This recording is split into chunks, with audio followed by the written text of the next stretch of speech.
Radio Nacional Córdoba presenta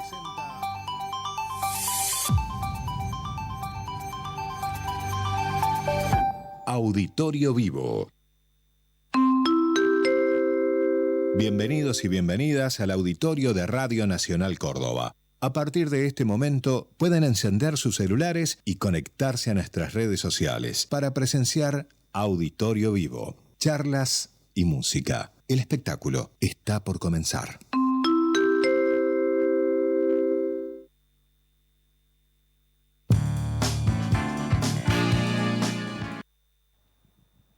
Comenzamos un nuevo ciclo aquí, una nueva noche en Auditorio Vivo, este ciclo de entrevistas que llevamos a cabo en el auditorio de Radio Nacional ubicado en pleno centro de la ciudad de Córdoba, Avenida General Paz y Santa Rosa. Estamos a metros nada más de Colón y General Paz, que es tan reconocido por todos. Y desde aquí, cada tarde, entrando ya hacia la noche, convocamos a alguna personalidad de Córdoba para que nos cuente cómo le ha afectado o no esta situación tan particular de la pandemia internacional y también para que nos cuente acerca de sus vivencias personales con respecto a esta pandemia y conocerle un poco más a esta persona. Antes que nada, recordemos que estamos atravesando una pandemia internacional, por lo tanto hay cuidados que tenemos que tener en cuenta. Hoy por hoy la responsabilidad social es lo más importante. Todos contamos con la responsabilidad del otro. Por lo tanto, usar el tapabocas siempre que salgamos de casa, no olvidarlo. Respetar la distancia social de 1,5 metros, 2 metros cuando estemos en cualquier circunstancia, hasta cuando nos juntamos en casa los domingos con nuestra familia.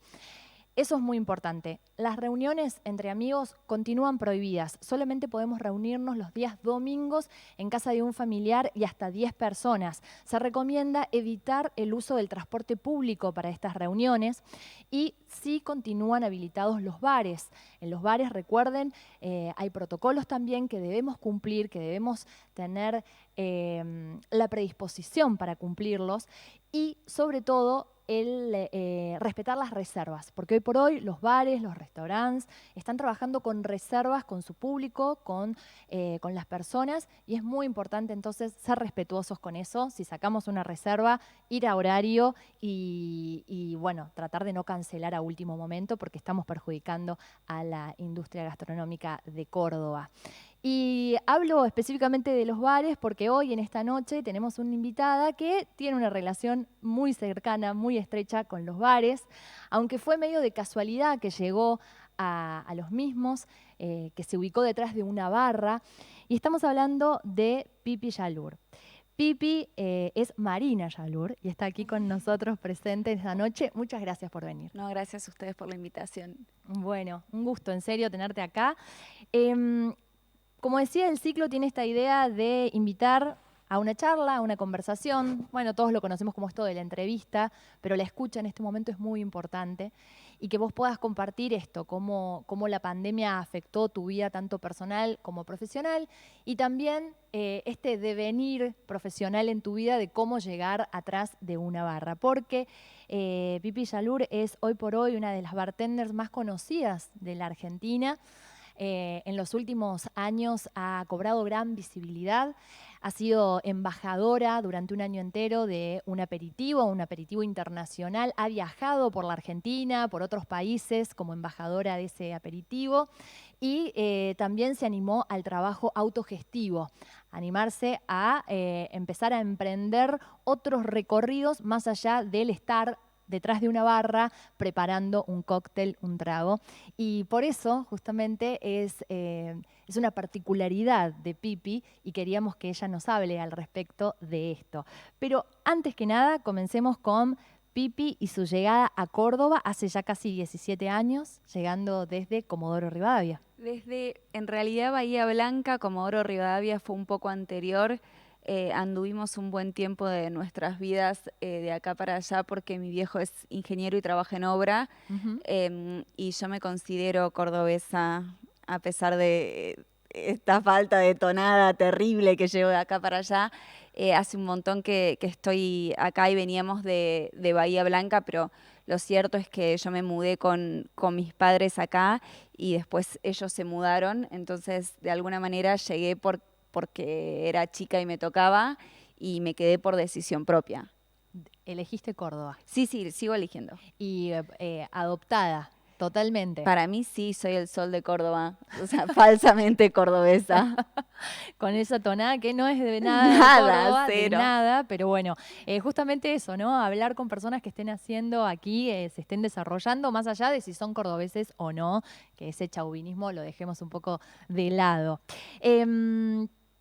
Cuando tuvimos una conversación previa, vos me comentabas que esto de viajar y de trasladarte con tu familia marcó también la decisión para que en la adolescencia te animaras a hacer un viaje, alejarte aún más, cruzar el océano y elegir un país como Alemania.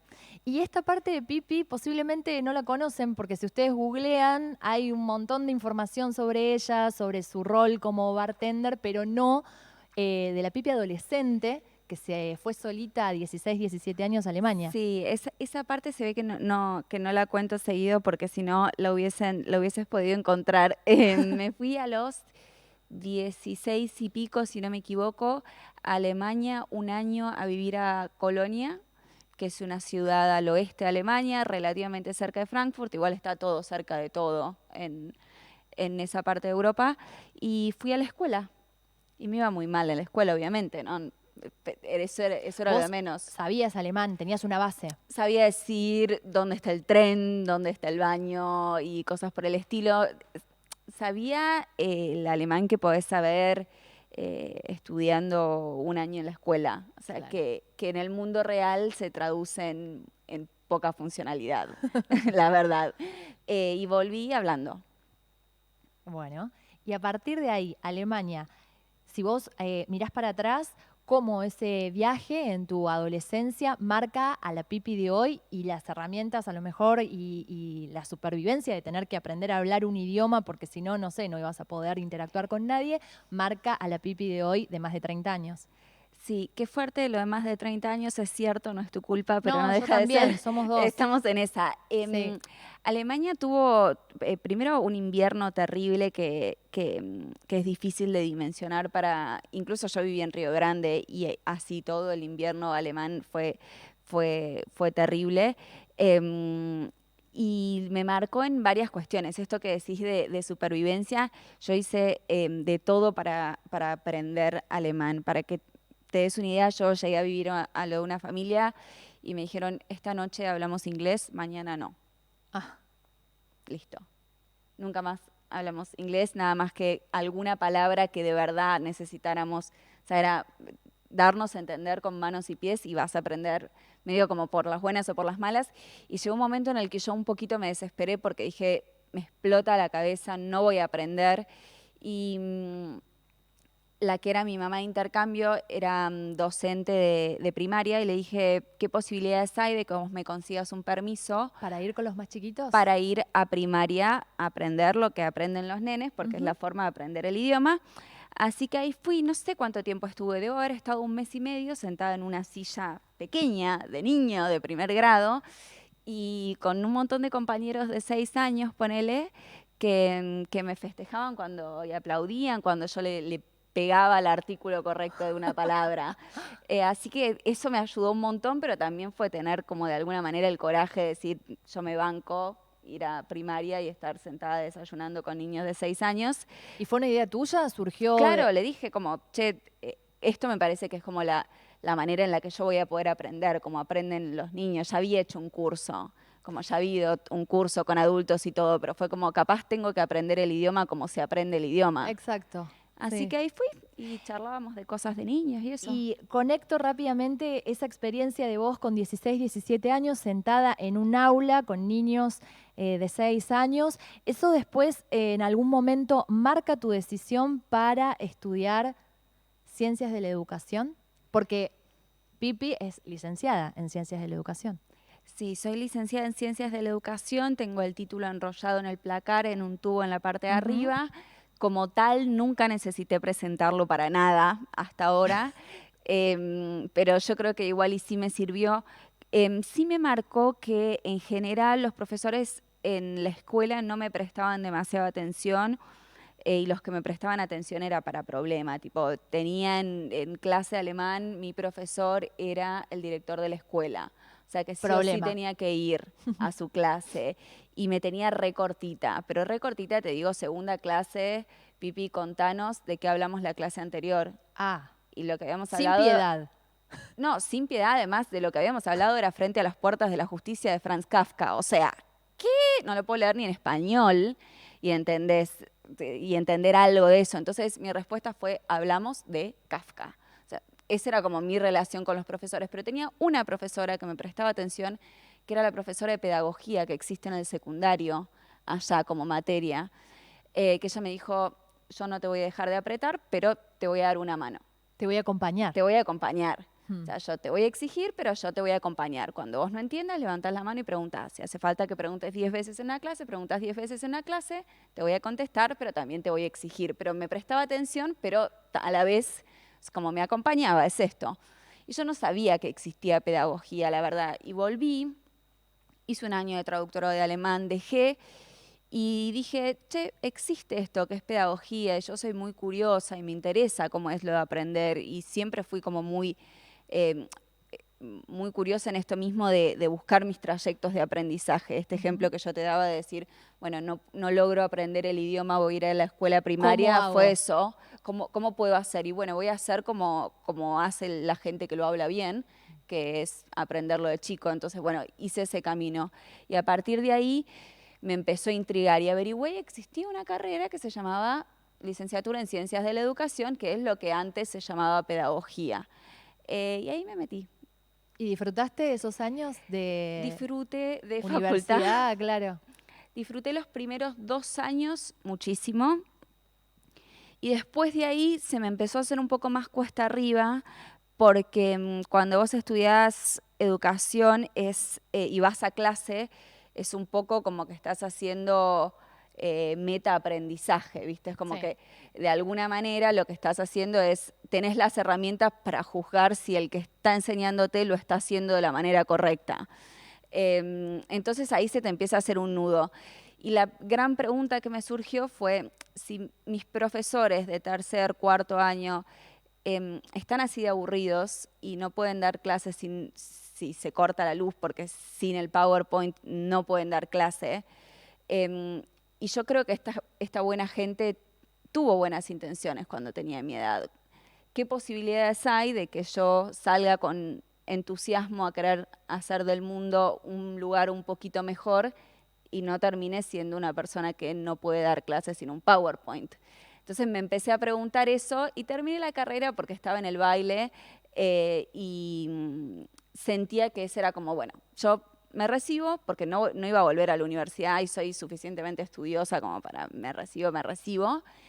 Y me recibí y estaba igual ya en conflicto con el mundo educativo. Me parecía que había algo que en la academia que no funcionaba, hasta el día de hoy creo que no funciona, a pesar de no haber seguido ese camino, ni haber como seguido estudiando. Pero ahí esa parte me costó y ya salí de la facu como con dudas respecto a la utilidad que podía tener lo que había aprendido. Y sin querer queriendo, en la espera de ese título, llega la posibilidad de trabajar en un bar de la mano de un amigo que te ofrece y te dice, ¿por qué no venís? Sí, que fue rarísimo. Yo estaba en la casa de él, pero en realidad estaba con su mamá, tomando unos mates y buscando trabajo en internet, esperando que me llegue el título en el medio. Viste que hay carreras que vos podés ejercer sin el título. Ciencias de la Educación no puedes ejercer sin el título y los títulos tardan un tiempo, por lo menos en ese momento, no sé si hoy día siguen tardando. Entonces, aparece él que se levantó a dormir la siesta y dice, ¿en qué andan? No, Pipi está buscando trabajo hasta que le llegue el título. Y dice, ¿por qué no te venís al bar esta noche a trabajar? No, ¿qué voy a hacer yo en un bar? O sea, no me gusta la joda, no sé hacer nada, no sé hacer tragos. Me dijo, lo que más quiere el dueño es tener a alguien que no le guste la joda atrás de la barra porque se asegura que el stock se va a mantener igual. Y la verdad es que a mí no me, claro, a mí no me o sea, como no me interesaba el trabajo en sí, me pasó que necesitaba el trabajo por un lado, mi amigo fue bastante insistente, pero me daba curiosidad, ¿viste? Medio en algún punto curiosidad de zoológico, ¿viste? De ir a ver qué pasa, como en modo antropológico. Bueno, voy a ir a ver qué es lo que pasa en este mundo que a mí no me interesa demasiado, que es la noche, pero por lo menos, qué sé yo, voy a ser observadora participante. Te estaba por decir eso, observador, una cuestión casi antropológica, era ir y estar detrás de la barra observando cómo esos individuos se movían y sociabilizaban en la noche. Claro, y era, en última instancia, para mí, el trabajo que yo hacía, que era hacer tragos y hablar y atender gente, o sea, y todo lo que tiene que ver con el trabajo del bartender, pero digo, estaba enfocado en hacer tragos, no era la parte que a mí me interesaba. A mí lo que me interesaba era ver la gente que se separaba y que se unía, quién llegaba con quién se iba con quién, pero no en tono de chisme, sino como de entender un poco las dinámicas sociales. Entonces me interesaba más esa parte. Y la verdad que no sé en qué momento fue que yo decidí dejar de buscar trabajo, porque el título en algún momento me llegó. Uh-huh.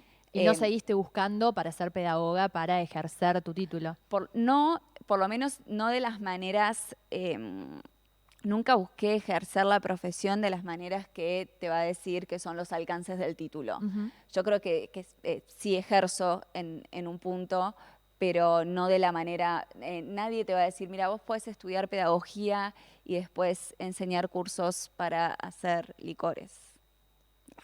No. Pero todas esas herramientas sirven a la Pipi de hoy. Están. Claro, exacto. Pipi, en este ciclo, en Auditorio Vivo, elegimos artistas que, esto sí, que sean cordobeses y que a lo mejor estén en algún otro punto del globo terráqueo haciendo su música o que eligen la ciudad de Córdoba para desarrollarse. Y para esta tarde y noche elegimos a Sol Pereira. Sol Pereira, que es cordobesa, ella hace algunos años se fue a vivir a México, luego estaba entre Córdoba, Buenos Aires y México. Hoy se encuentra en Buenos Aires, la agarró allí la pandemia, está atravesando esta situación de pandemia en la capital federal. Y vamos a empezar con Fotos, que es el sencillo más reciente que lanzó Sol Pereira hace algunas semanas atrás, en este 2020, que se llama Fotos. Genial.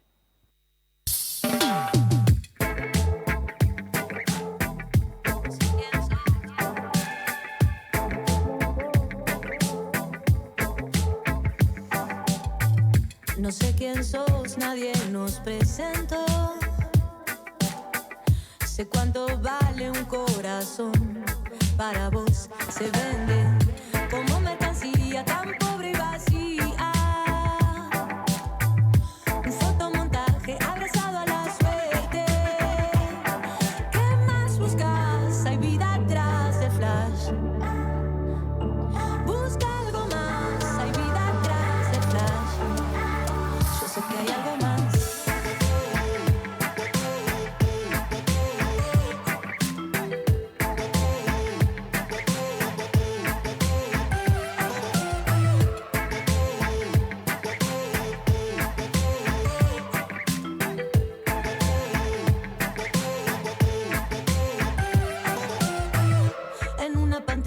Sin pasar la raya, la vida un dibujo de lujo es de triunfo barato que dura un rato y te vas vendiendo una y otra vez como mercancía tan pobre y vacía. Un fotomontaje abrazado a la suerte. ¿Qué más buscas? Hay vida atrás del flash. Busca algo más, hay vida atrás del flash. Veo tantas fotos de gente sonriendo, pero por dentro nada más está sufriendo. Vos podés pintarme la vida como quiera, vos podés mentirme detrás de una barrera, pero la realidad está detrás de esa cámara. Lo que tú no ves, lo que no se capta, no te confundas, la vida es otra cosa. La realidad se mira, se siente y se toca. Deja esa frase con tus disfraces, yo sé que hay algo más detrás de ese montaje. Hay vida atrás del flash. Busca algo más. Hay vida atrás del flash.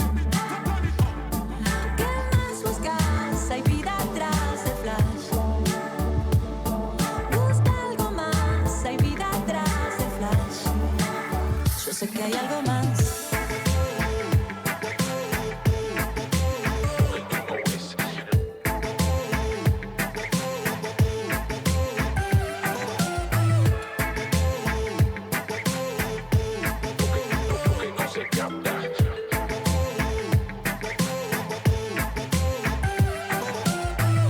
Yo ya no sé qué es verdad, si cada paso que vos das lo veo en fotos, fotos, fotos. Yo ya no sé qué es real, si cada paso que vos das se muestra en fotos, fotos, fotos. Fotos de Sol Pereira, la primera canción que compartimos con ustedes en este auditorio vivo miércoles que estamos transitando de a poquito en el atardecer aquí en la ciudad de Córdoba. Estamos con Pipi Yalur, que ella es bartender, la estamos conociendo un poco más de su historia, más allá de todo lo que ha hecho tras las barras. Y ahora vamos a entrar a ese momento, al momento en el que Pipi llega a una barra invitada por un amigo y se encuentra con la noche y un mundo bastante masculino, Pipi. ¿Cómo fue de repente decir, bueno, tengo que empezar a preparar tragos, a empezarme a mover en este rubro, en este mundo fuertemente masculino?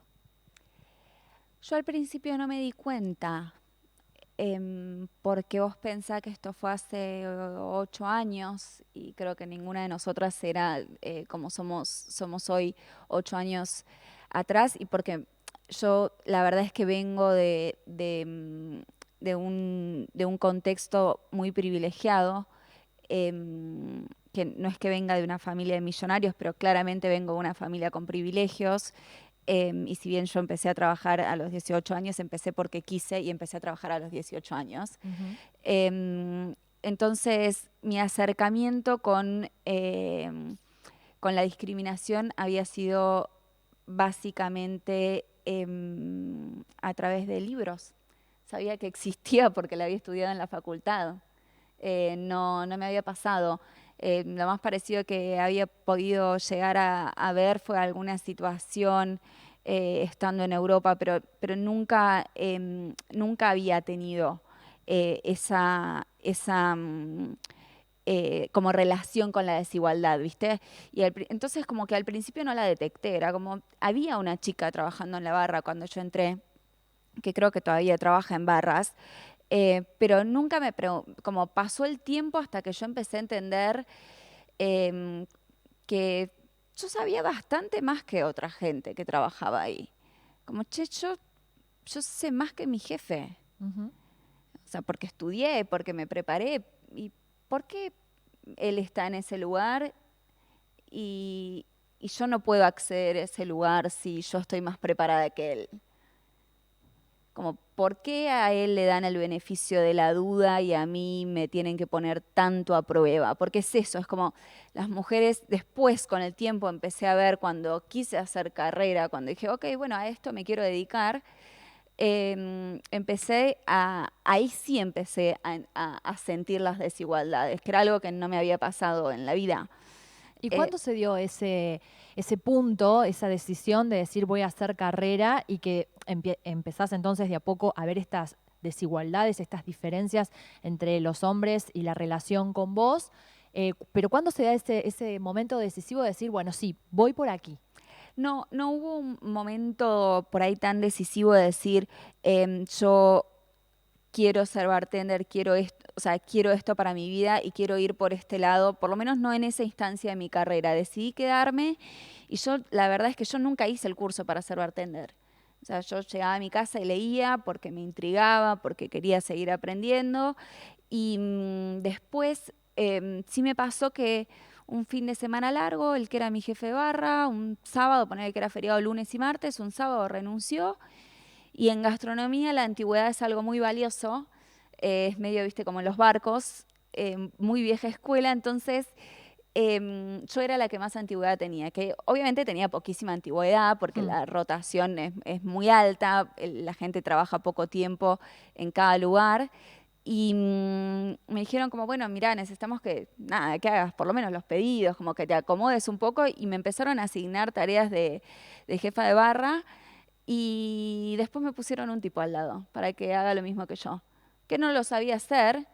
Y ahí empecé a ver como, che, al final, cada vez que aparece la chance de que den una nota, como de algún medio alguien esté interesado en el bar y lo mandan a Y él. sale él y no yo, que al fin y al cabo vos decís, sos la persona que estaba atrás de toda esa logística que tiene que tener una Claro, barra. pero estoy contando las botellas yo para el inventario, estoy yo viendo...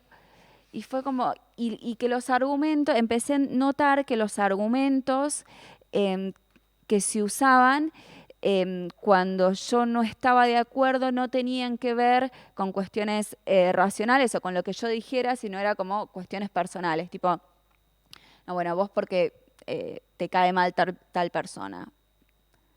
No. Claro. O vos porque la otra que me hacían siempre era, lo que pasa es que sos intransigente. Y ese es un juego bastante peligroso porque ¿qué le vas a contestar? No, le estás dando la razón. Claro. Es como que quedás ahí trabado en el Sí, medio. te dejan como ese upside, así Claro, como... ¿y qué te voy a decir? Que no, si te digo que no te estoy dando la razón de que soy intransigente. Es como, no, nada más sé y estuve estudiando y estoy todos los días acá y mi voz vale lo mismo que la de otras personas. Y bueno, después empecé a entender que por qué no había muchas mujeres en las barras. Y no había muchas mujeres en las barras porque te tenés que comer todo eso. Pero por una decisión también, a lo mejor, de algunos dueños que prefieren directamente un staff masculino detrás de las barras. Ahí también se da esa situación en donde el jefe, dueño de un bar, decide no contratar mujeres. Sí, por suerte cada vez menos. Sí pasa. Hay dos escenarios hostiles para las mujeres a la hora de la contratación. Uno es, queremos una mujer de boliche que esté atrás de la barra un boliche, le vamos a dar un uniforme que esté enfocado en mostrar sensualidad versus el uniforme de los varones que va a ser cómodo. El uniforme de los varones es cómodo, el de las mujeres es incómodo, pero muestra. Ese es como un escenario hostil de contratación, tipo, no nos importa lo que sabes, nos importa tener un cuerpo heteronormado la ahí imagen. que se vea, imagen. Y el otro escenario es, no quiero contratar mujeres porque no tienen fuerza física y para el trabajo se necesita fuerza física. O sea, solamente están pensando en cuando hay que correr los cajones y esas cuestiones. Nada más, el resto del trabajo no existe. Y además como si contrataras 20 todas al mismo tiempo, o sea, el resto del equipo siguen siendo varones y va a haber gente con fuerza y entre dos personas lo levantamos. Y lo otro es, me generan problemas en el equipo de trabajo. Que a mí me llama mucho la atención porque ese argumento es, o contraté una mujer y tuve problemas, entonces no lo vuelvo a hacer. Bueno, ¿con cuántos empleados varones tuviste problemas y a cuántos de ellos se lo adjudicaste al género? Capaz que el problema no es si era hombre o mujer, sino que no desempeñaba bien sus tareas, no estaba capacitado para el puesto, era irresponsable, un montón de otras cosas que pueden hacer que vos no labures bien, que no tienen en absoluto que ver con el género. Las mujeres generalmente en gastronomía están en salón, que es ser meseras, que son básicamente, si lo extrapolas, es una tarea de cuidado. Sí, exacto. Y también en la recepción. Eso te iba a decir, recepción, que recibimos a la gente, la cara bonita, sonrisa. En el salón, que es una tarea de cuidado, en la que vos te preocupás más por el otro que por vos mismo. Y muchas veces en la caja, porque las mujeres son más responsables, comillas acá, ¿no? Más como prolijas. Más prolijas. Al momento de los números y esas cuestiones. Entonces, como digo, en el circuito, en los puestos de gastronomía también se respeta de alguna manera el estereotipo a la hora de mujer heteronormada de asignar las tareas. Entonces tenés una chica que sonríe en recepción, un grupo de mujeres más preocupadas por el otro que por ellas mismas en el salón y alguien prolijo en la caja. Claro. Y los varones atrás de la barra y en la cocina. Y en la cocina también, jefes de cocina y toda la cuestión. Y contando la plata después, ¿no? Porque la mayoría de los dueños, son hombres. De bares y de restaurantes son hombres, claro. Recién dijiste algo que tiene que ver con la rotación del personal en los bares, que la gente, bueno, dura poco tiempo, hay rotación. Eso tiene que ver con la precarización laboral que hay dentro de la noche y también quizás con la edad de cada una de las personas que transitan este tipo de trabajos? Sí, a las dos. Trabajar en gastronomía es muy duro. O sea, posta es muy duro para el cuerpo. Sí es cierto que haces fuerza, no significa que no sea un trabajo que una mujer no pueda hacer, pero es un trabajo físicamente muy intenso. Generalmente son muchas horas de trabajo. Que, que yo cuando arranqué a trabajar, yo trabajaba martes a domingo. Franco los lunes, de 9 a cierre, cuando el cierre era a la hora que se pudieran, que ya había luz, sea invierno, sea verano. Entonces por ahí son jornadas larguísimas, es muy intenso sobre el cuerpo y es un ritmo que por ahí a los 20 y pico de años te podés bancar, pero a medida que pasa el tiempo se empieza a poner más difícil. Eso por una parte de que sí es difícil para el cuerpo y uno se pregunta cómo seguirla, ¿no? Pero en relación a esto que decís de la precarización, la rotación es muy alta en gastronomía en general y yo trabajé algo así como 5 años en la misma empresa, que es como en años gastronómicos, como si fuesen años de perro, son 20. Lo que nos pasa es que gastronomía siempre fue un ámbito, como pasa en hotelería, como pasa en otros ambientes, pero en hotelería es mucho más prolijo, que emplea mucho equipo. O sea, emplea mucho recurso humano, a diferencia de otras industrias. Y es muy poco regulado. O sea, la regulación existe, todos sabemos, existe la ley de contrato de trabajo, hay un sindicato, qué sé yo, pero en el medio la verdad es que las condiciones son difíciles porque perdés muchos años de aportes, muchas veces estás trabajando sin ART en un lugar con una freidora, con cuchillos.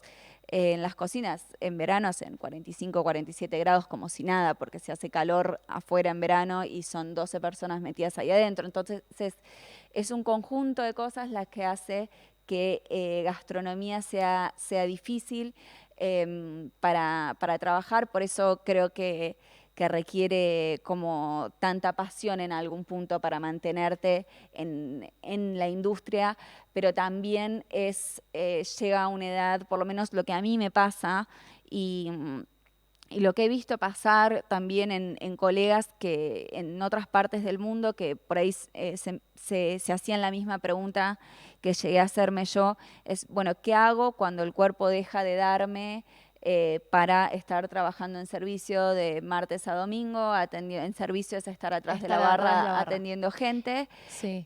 ¿Cómo puedo seguir mi carrera? Cuando además es como digo, yo tengo 33 años y bueno, quiero tener obra social, o sea, como cuestiones que en otros rubros son básicas, para los gastronómicos y las gastronómicas todavía es una lucha no luchable, porque cuando necesitas el trabajo lo necesitas, o sea, es una lucha en la que tenés las de perder.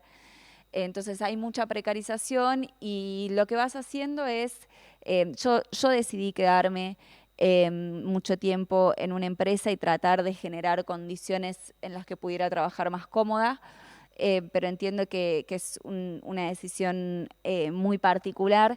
En general, la dinámica es que vas cambiando de trabajo buscando o al que pague unos mangos más la hora o al que ofrezca condiciones laborales un poquito mejores, que te ofrezca franco y medio. Por ejemplo. Claro, por ejemplo. Una cosa mínima que en cualquier otro trabajo, como decís vos, está garantizada, para los gastronómicos no. Y es ahí entonces cuando empieza, con esta pregunta que te haces vos y que se hacen otros colegas, empieza tu búsqueda de qué puedo hacer con todo esto que me apasiona, que es la coctelería. ¿Cómo puedo entonces dar ese salto de salir del servicio y convertir esto en otra cosa?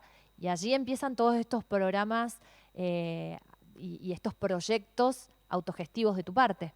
Sí, no morir en el intento. Estás en ello, ¿no? No estás sobreviviendo. Estoy en el medio, o sea, no estoy del otro lado todavía. Le pasó a muchos colegas gastronómicos que trataron de ver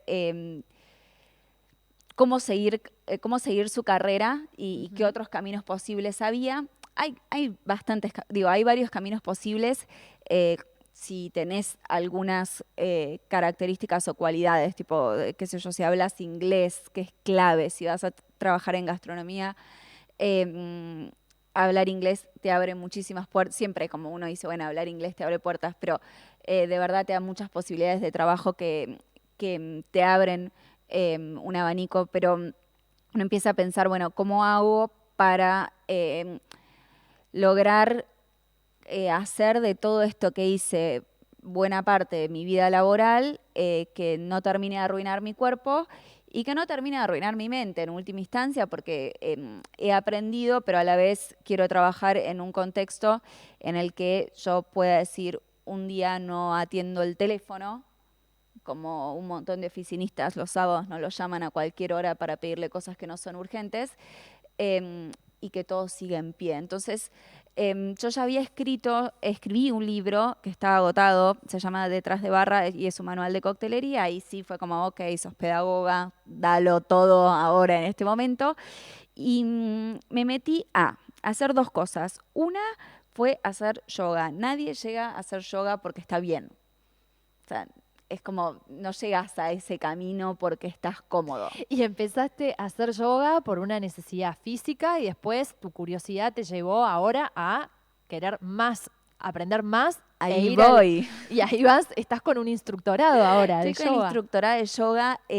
No, vos tendrías que haber visto lo que fueron mis primeras clases de yoga. Me iba con un compañero de trabajo que trabaja en compras. La gente que trabaja en compras en gastronomía está todo el tiempo loca, como tenés que tener un temple porque te suena el teléfono todo el tiempo de los proveedores y de los locales, que no llega, que llegó, que el precio.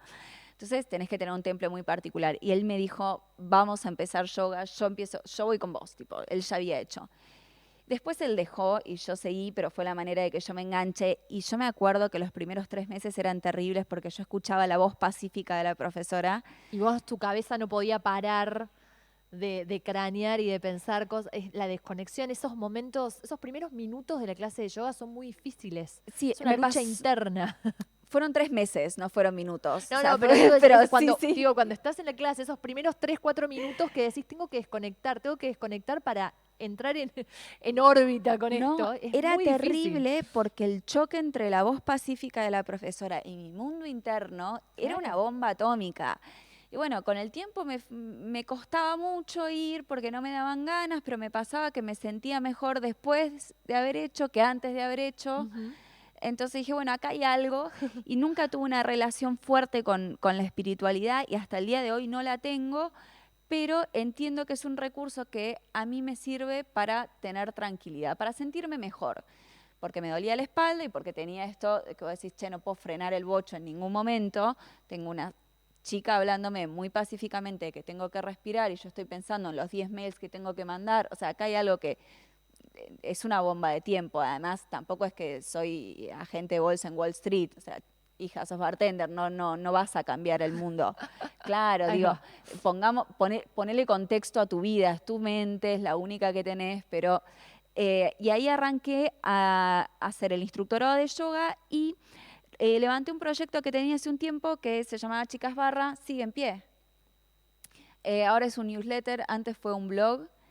En la época en la que tenía sentido tener un blog, hoy ya suena como si hubiese sido hace 1000 años, pero... Sí, prehistórico. Y la decisión entonces de tener el blog donde vos volcabas ahí toda esa curiosidad, todo eso que ibas aprendiendo, va hacia el newsletter, y un newsletter en donde vos, Pipi, te animás a hacer, vas más allá de la coctelería en sí, porque...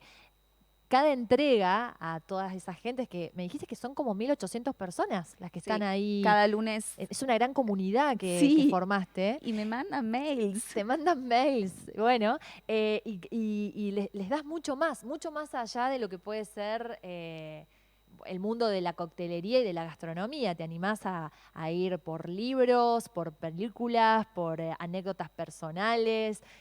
Bueno, es como vos hablándole directamente a esa persona que recibe el mail. Sí, me pasó que el blog era como el formato que se usaba en el momento en el que yo, junto con Gise Jaime, que arrancó el proyecto conmigo, que era una colega bartender, sigue trabajando, vive en Rosario, era como lo que se usaba en ese momento. Y después yo descubrí, y de alguna manera me ayorné, porque hoy el formato newsletter está mucho más en boga, digamos, o en crecimiento. Tiene como mucha potencialidad de crecer. Y descubrí que me gustaba mucho más porque era casi como una especie de fanzine, una mezcla de un fanzine y una carta. Porque el fanzine en el sentido de que vos sabés que lo que comprás, entre comillas, que no es una compra, pero lo que adquirís va a tener que ver con alguna temática en particular que a vos te interesa. No, los newsletters en general no son sobre todo. No, son específicos. Claro. Y buscan el nicho, la comunidad, exactamente. Sí. Y por otra parte, es una carta. En todos los correos saludo y después arranco con un hola, buen día grupo, y termino con chau, pipi. 1.800 personas y la posibilidad de monetizar un newsletter, ¿estás en ello? Estoy en ello, lo estoy haciendo, lo logré, puse un botón un día, dije voy a probar, total, no pasa nada. Fue como, bueno, si quieren dejar propina, les dejo un link. Las tips. Sí, propina. Exacto. Y la primera semana creo que ponele una persona dejó propina. Y ahora son algo así como el 4 o 5% de todos esos 1.800 seguidores y me pagan los gastos fijos, cosa que jamás pensé que iba a pasar. Sí, la cara de... Muy bien. No, además lo comparo con trabajos que he tenido y decís, bueno, la verdad que estoy brillando porque el newsletter, yo siempre hago el chiste de es mi fiesta y yo lloro si quiero, porque la verdad es que escribo sobre lo que yo quiero, como decías vos, así como yo y las conexiones que haces y las relaciones que haces a partir de a lo mejor de una bebida, una conexión hacia cualquier lugar. Pero creo que ahí reside el éxito del newsletter y esta fidelidad por parte de la comunidad que creaste. Sí, es un poco una caja de Pandora el newsletter y eso es lo que está bueno. Yo como persona que sí consume newsletter, yo sé que, no sé, los domingos me va a llegar un correo, pero no sé exactamente sobre qué es. Sé más o menos la temática porque es a lo que yo me suscribí, pero tengo que abrir para saber.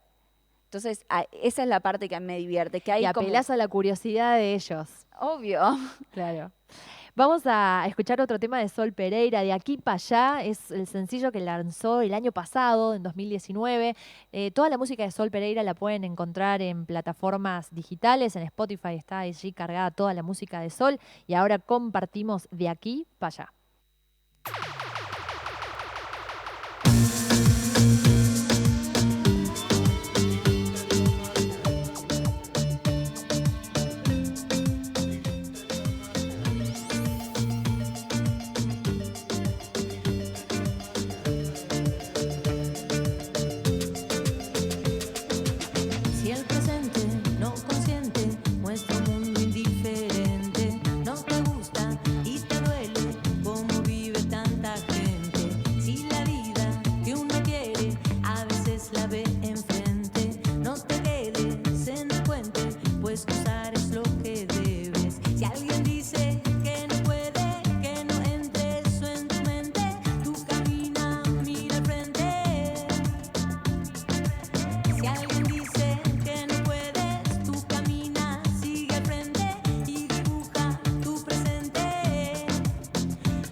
Comenzó a avanzar, si ese camino al andar solo es tu decisión, nadie podrá impedir tu propia revolución. De aquí para allá ando, cantando, ando, bailando, ando.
Sol Pereira, De aquí para allá, su sencillo del año pasado, de 2019. Y seguimos, ya quedan muy pocos minutos para terminar este auditorio vivo, una nueva edición de los días miércoles. Y seguimos con Pipi, conociéndola un poco a ella, conociendo el mundo de la gastronomía, de la coctelería. Y me quedaban dos cositas así cortitas, muy al pie y rápidas, que no quiero dejar de nombrar, y es tus podcasts. Porque tenés un podcast que es Ricos y Famosos y uno que está ahí en proyecto, en proceso para ser lanzado en breve. ¿Cómo surgió la idea, así breve y conciso, y esto de trabajar con Parque, esta plataforma de podcast local? Mira, para mí fue lo más porque me entrevistó Pablo Durio para un ciclo de su podcast y fui la última. Y yo siempre le hacía el chiste de que se le cayó algún invitado y me puso a mí. Y quedó buenísima la entrevista, y eso lo producía Parque. Y me vieron y me dijeron, che, vos hiciste radio, no, ni idea. Me dice, ¿te gustaría hacer un podcast? Bueno, no sé, le dimos vuelta y finalmente con Hoppy Haynes terminamos haciendo en conjunto Ricos y Famosos, que es un podcast sobre cócteles emblemáticos, que está en Spotify, lo pueden buscar. Sacamos 2 temporadas y ahora... Y me encanta el Ricos y Famosos. Porque es ese juego ahí estuve ¿Fue bien. tuyo? Ese fue mío. No se lo puedo llevar los laureles, Hoppy. No. Hoppy le puso nombre a mi libro. Vamos uno y uno. Ah, ok. Así que están para que los escuchen en Spotify. Y ahora estamos trabajando junto a Parque y a Romy Viola, que la pueden encontrar en Instagram como @RomyKid. Una gran viajera y amante de la comida. Genia de la vida. Bueno, con Romy empezamos a grabar ayer un podcast que se llama El amor vence al ocio, que vamos a hablar sobre 3 ingredientes, uno en común, uno polémico y uno que estamos descubriendo, así que pronto más novedades. Muy bueno. Eso de vence al ocio, interesante también. Un juego de ¿Esa de quién fue la idea? Esa fue Romy. Esa fue Romy. Muy bueno, muy bueno. Así que pueden escucharlos, aquellos que tienen más ganas de escuchar a Pipi, de conocerla y de escuchar todos los conocimientos, porque ella es una curiosa. Después de estar hablando con vos casi una hora, puedo decir que la palabra que te caracteriza, Pipa, es ser una persona curiosa. La curiosidad es lo que te mueve y es tu motor y es lo que te lleva a producir todo el tiempo y a estar haciendo cosas y a estar leyendo mucho. Bueno, antes que nada quiero recordar que Auditorio Vivo, este ciclo, es posible gracias a todo el equipo que tenemos con nosotras, la producción de Irupé Brito y Gustavo Seriani, los presentadores de cada semana, César Pucheta, Paula Hernández, Gonzalo Puig y quien les habla, Franca Chafitela, y la técnica y puesta al aire, sin ellos no seríamos nada, Alejandro Ticera, Walter de la Torre y Lucas Fernández. Te pedí que trajeras un objeto, Pipi, para compartirnos, que me contaras el porqué la elección de ese objeto, y lo veo que lo tenés sobre la falda, y es nada más y nada menos que el pañuelo, la insignia de la campaña nacional por el aborto legal, seguro y gratuito. Sí, es mi tercer pañuelo verde. El primero lo regalé, el segundo lo perdí, este es el tercero. Creo, para mí, el feminismo fue muy importante en los últimos años en términos personales y laborales de alguna manera para darme fuerza, pero también para empezar a entender cómo fue mi vida y cómo quiero que sea. Es a través de la lente del feminismo, de los derechos que teóricamente las mujeres tenemos, pero que a la hora de ejercerlos no los tenemos, aprender a detectar el machismo que todas y todos y todes tenemos aún, empezar a verlo en actitudes propias y ajenas, y como todo ese análisis para mí fue muy importante en mi vida personal, y veo mejoras. Veo mejoras desde repudio cuando pasa algún titular de prensa terrible. ¿Qué hemos tenido en estas semanas que pasaron? Bloopers, pero que no son bloopers porque hay gente pensando atrás cada una de las palabras que elige y demás para abordar diferentes temáticas. Claro, blooper sería cuando te resbalás y te caes. Cuando pasa tanto filtro es machismo, claro. Entonces, veo como mejoras cuando vos decís, bueno, esto del repudio, de que hay más mujeres trabajando en barra, hay más como entendimiento acerca de lo que es violencia de género, pero aún así yo creo que hay mucho camino por recorrer en nuestro país, especialmente a nivel institucional. Sin ir más lejos, yo estoy hace 2 meses intentando que el Colegio de Médicos de Córdoba decida darle curso a una denuncia de ética, o sea, pero te atienden al teléfono y te dan vuelta y entras en la burocracia. Entonces creo que mucha parte de la sociedad argentina está haciendo el trabajo de entender los derechos de las mujeres. Todavía falta que recojan el guante unas cuantas instituciones.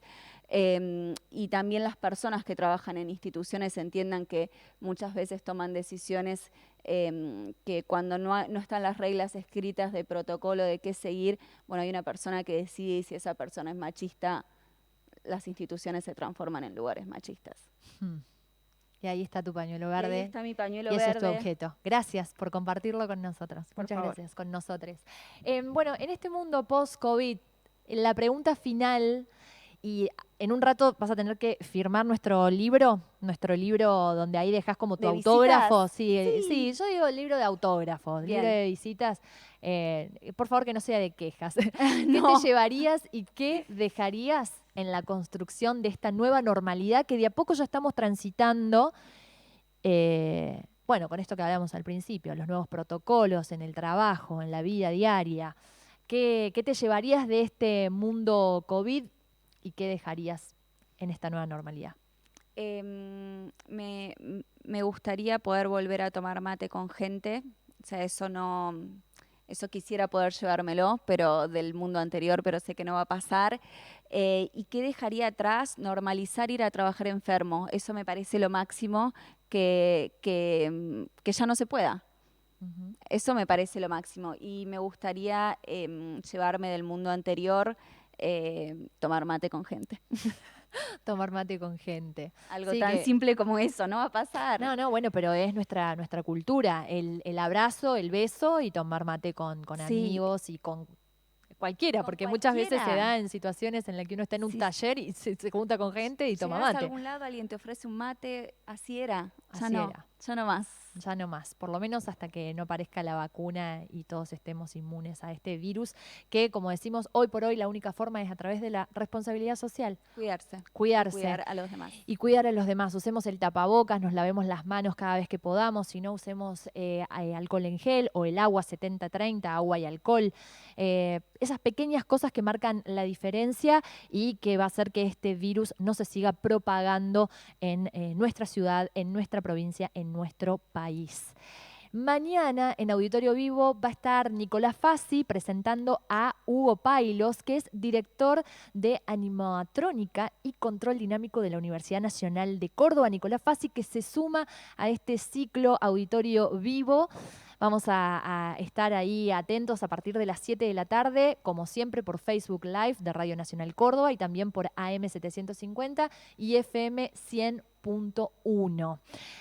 Por último, agradecerte, Pipi. Muchas gracias por prestarte esta conversación, por acercarte a nuestros oyentes de Radio Nacional, que algunos quizás te conocen, algunos quizás ya te vieron en alguna barra, y para otros sos un descubrimiento y van a ir a buscar tus podcasts, van a ir a buscar tus newsletters y a decir, bueno, ahí quiero estar, quiero recibir cada domingo a la noche o lunes a la mañana llega. Lunes a las 10 de la mañana, si todo sale bien y yo no me quedo dormida.